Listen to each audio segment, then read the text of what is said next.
Hey, I'm in front of another bridge because I can't find someone's porch. I'm not sure I want to walk up and just knock on the porch. I want to talk about 13:13, Proverbs 13:13. Ignore the word and suffer, honor God's commands, and grow rich. So ignore.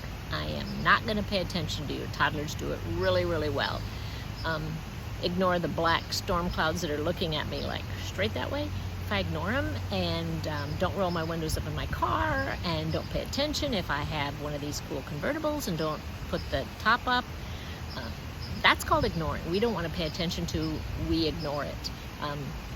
We ignore things we don't want to deal with most of the time. We ignore things we don't understand. The word is talking about the scriptures, suffer.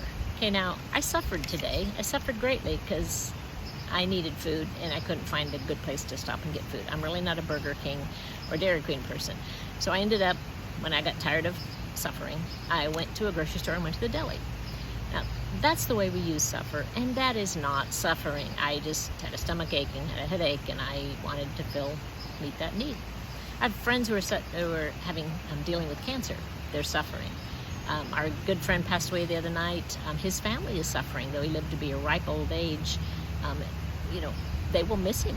Suffering of the heart, suffering of the mind, suffering of physical, that's suffering. It takes a toll on you emotionally, physically, or spiritually, and you usually hurt somewhere. So that is to suffer. Honor is to give respect to. God's word, God's commands are the scriptures that it talks about in the first part of the verse. And grow rich. Okay, now grow. If I were to spin my camera around, which I can't really do on the tripod it's on, you would see these beautiful gardens. And the beautiful gardens are beautiful because somewhere in early spring they went and got plants, and they planted them and they nurtured them and they grew, and now they're gorgeous. But they start smaller and get bigger. Rich. Oh, we all want to be rich, but rich isn't money. Rich is something that's abundant. So if we don't listen and heed the things that God says, there's going to be consequences we suffer with. And if we give respect to the things God say, we're going to have growth that is abundant. So what doesn't it say? It doesn't say that people who ignore the word always suffer, because we know that's not true.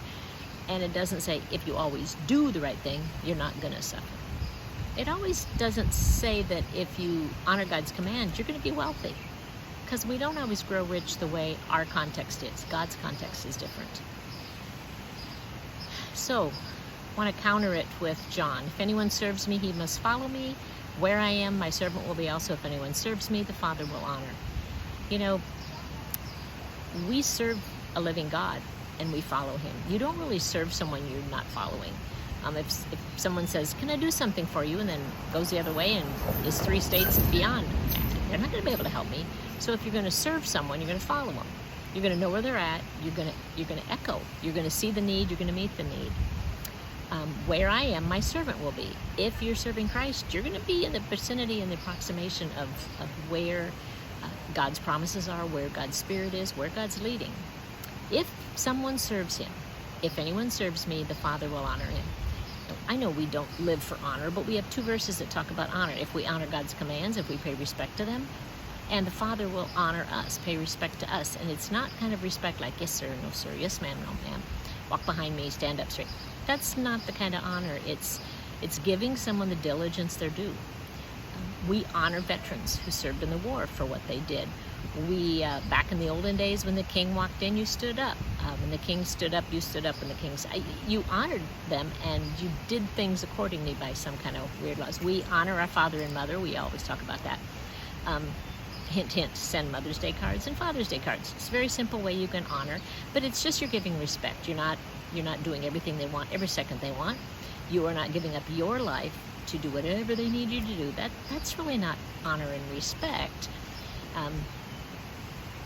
We sometimes call it that. So let's just take a look at that. If anyone's going to serve Jesus, he has to follow him. He has to know where he's going, so he's behind Jesus in that vicinity.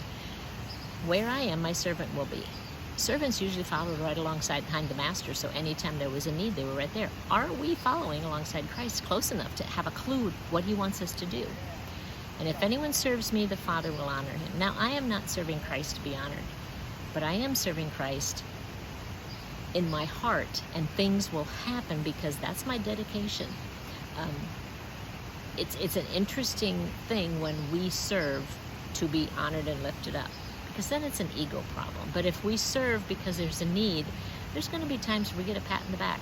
We get honored. There's times when nobody notices and nobody seems to care, but we do the right thing.